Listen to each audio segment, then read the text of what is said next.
L'ennui. Impression de vide, de lassitude causée par le désœuvrement, par une occupation monotone ou sans intérêt. C'est long le temps parfois. Je pense que tu dois être plus ou moins régulièrement confronté à ce problème qui est assez inhérent à notre société moderne. Mais pourquoi ressentons cet ennui? Comment faire pour ne plus s'ennuyer? Et est-ce que c'est si mauvais que ça? Bref, salut à tous, ici Kibo et aujourd'hui, l'ennui, parlons-en.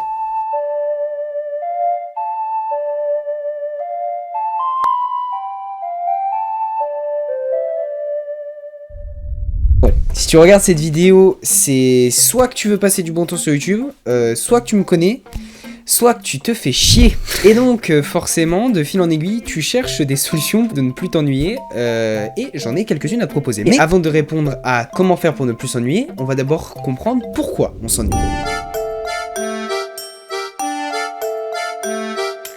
Comme on l'a dit, l'ennui est une impression de vide due à une non-activité. Cependant, il faut savoir qu'il n'y a pas qu'un seul type d'ennui. En réalité, il en existe 5. L'ennui indifférent. Il s'agit d'un type d'ennui relaxant et légèrement positif qui reflète une indifférence générale du monde extérieur et un retrait de celui-ci. Il peut être typique d'une bonne partie du temps passé devant sa télé. L'ennui de calibrage. Il s'agit d'un état légèrement désagréable caractérisé par des pensées errantes et une ouverture générale à des comportements visant à changer la situation. L'ennui de recherche, caractérisé par une recherche agitée et active de changement et de distraction, et l'ennui réactif. Il s'agit d'un ennui très désagréable, caractérisé par une grande motivation à quitter une situation pour des alternatives spécifiques. Et vous remarquez que j'ai dit qu'il y en avait 5, et là j'en ai parlé que de 4. Et bien tout simplement parce qu'une étude menée par Thomas Guts, je sais pas si je prononce bien son blague, en 2006, consistant à donner à un groupe d'étudiants en université un questionnaire et de le remplir 6 fois par jour pendant 2 semaines.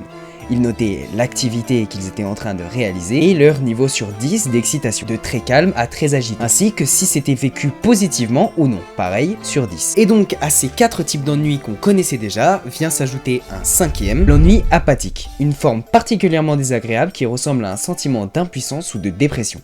Il s'agit d'un ennui aussi aversif que l'ennui réactif, mais dans lequel il y a peu de réaction. Mais ça ne répond toujours pas à la question, pourquoi on s'ennuie? Bien, pour moi, il y a à peu près 2 raisons à ça. Je tiens à rappeler avant de commencer, encore une fois, que je ne suis pas médecin ni scientifique, que je n'ai pas la sainte parole bien évidemment, et que je peux me tromper. Mais alors, qu'est-ce qui se passe quand on s'ennuie? Bon, je vais parler d'un sujet un peu chiant, mais je vais essayer de pas trop vous emmerder. On va parler de la théorie de la relativité générale d'Einstein. Gros big up à ceux qui ont vu Oppenheimer. Bon, je vais pas du tout développer et je vais faire un affront à toute la science en résumant ça comme ça, mais en gros, pour résumer, la théorie de la relativité générale, c'est de considérer que le temps et l'espace est intimement lié et que le temps est relatif en fonction de ce que l'on fait. Une personne qui va passer 1 heure à parler avec quelqu'un et à faire des jeux ne va pas le ressentir de la même manière qu'une personne qui attend 1 heure dans une salle d'attente pour voir un médecin. Ça a dû t'arriver ça, hein, et bien souvent quand tu t'ennuies, tu fais pas grand chose, et en plus du fait que tu fais rien, le temps passe lentement, mais vraiment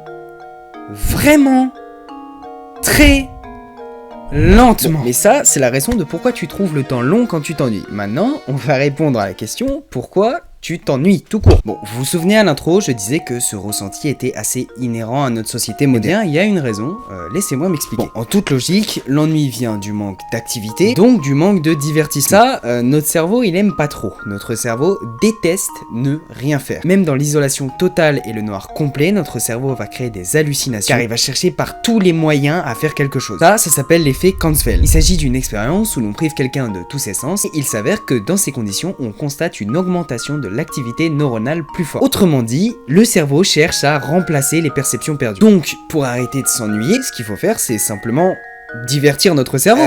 C'est pas aussi simple que ça, sinon j'en ferai pas une vidéo. J'ai une question pour vous. Pensez-vous que les peuples d'ethnie primitive, qui vivent dans des petits villages, qui sont obligés de chasser pour survivre, de récolter de l'eau, de participer à la vie du village, de couper du bois pour se chauffer, s'ennuient? Non. Pas vraiment.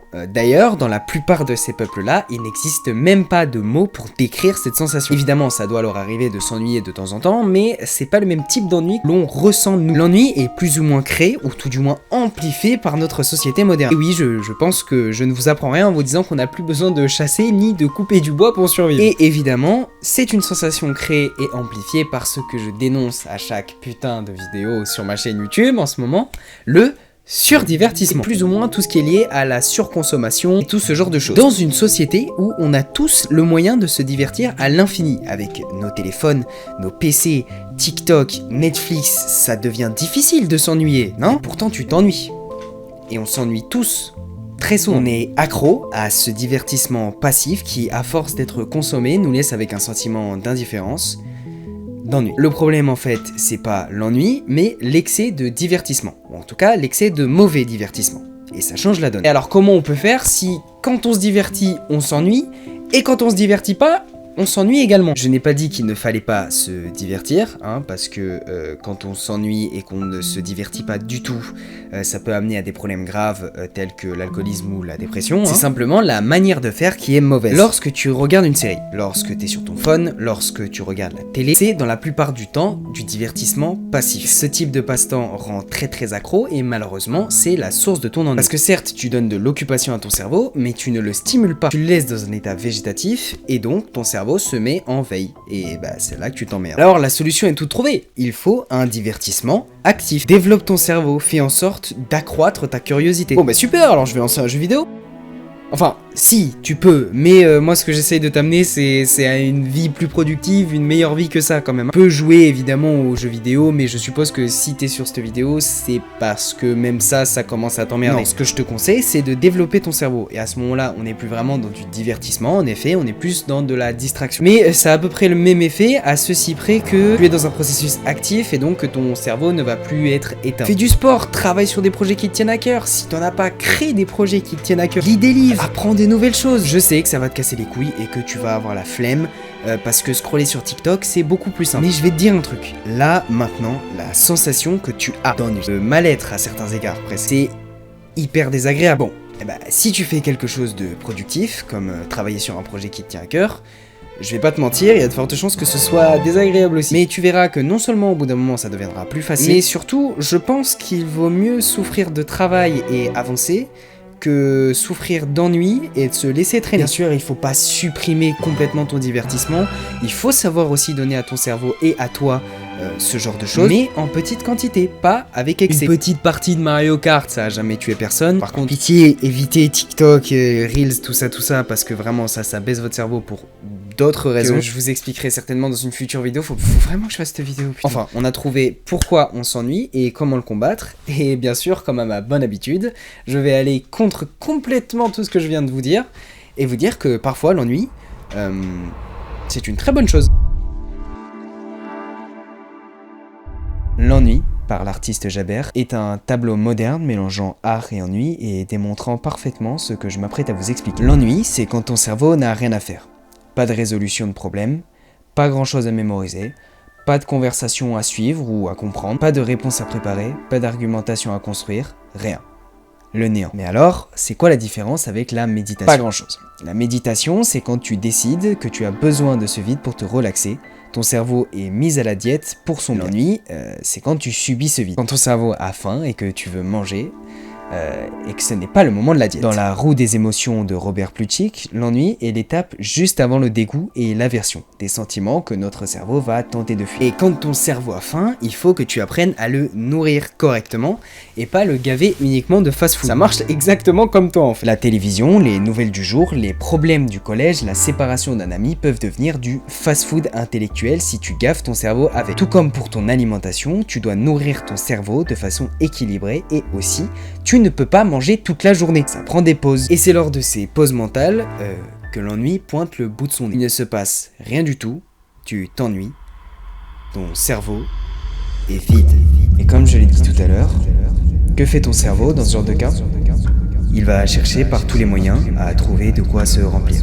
Et si tu ne le mets pas sur un divertissement passif du style TikTok, là, d'un coup, dans ton cerveau, il y a de la place pour quelque chose d'autre. L'imagination. On en revient au tableau de tout à l'heure. Les meilleures œuvres d'art sont souvent liées à l'ennui. T'as jamais remarqué que sous la douche, t'avais les meilleures idées que t'aies jamais eues? Et oui, parce que notre cerveau n'est pas sur TikTok ou autre, et notre cerveau est en mode automatique, parce que tu sais prendre ta douche, t'as pas besoin d'y réfléchir, donc là, t'es vraiment en full automatisme, et donc ton cerveau a la place pour partir là où il veut. Et c'est souvent comme ça qu'on trouve les meilleures idées. Et c'est également pour ça, je vais peut-être vous apprendre un truc, que le soir tu as du mal à dormir parce que tu réfléchis trop. Des fois, je pense que ça a dû t'arriver. Parce que, évidemment, la journée, tu ne l'as pas laissé réfléchir. Tu n'as pas laissé ton cerveau voguer, tu l'as éteint avec du divertissement passif. Et forcément, vient le soir, et vu que tu n'as aucune autre source de distraction que toi-même, eh ben, ton cerveau a tendance à beaucoup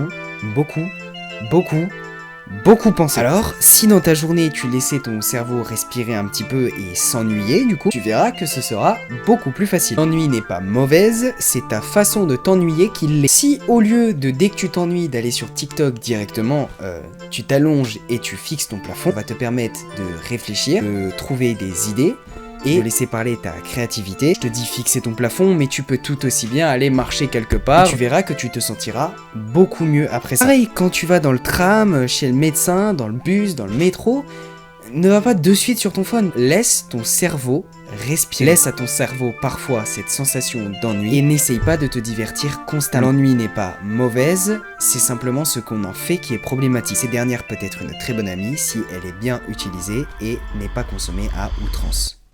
Bref, voilà, en tout cas, c'est la fin de cette vidéo. N'hésite pas à liker et t'abonner. Sur ce, je vous dis à la fois prochaine. C'était Kibo. Et puis, des bisous, voilà!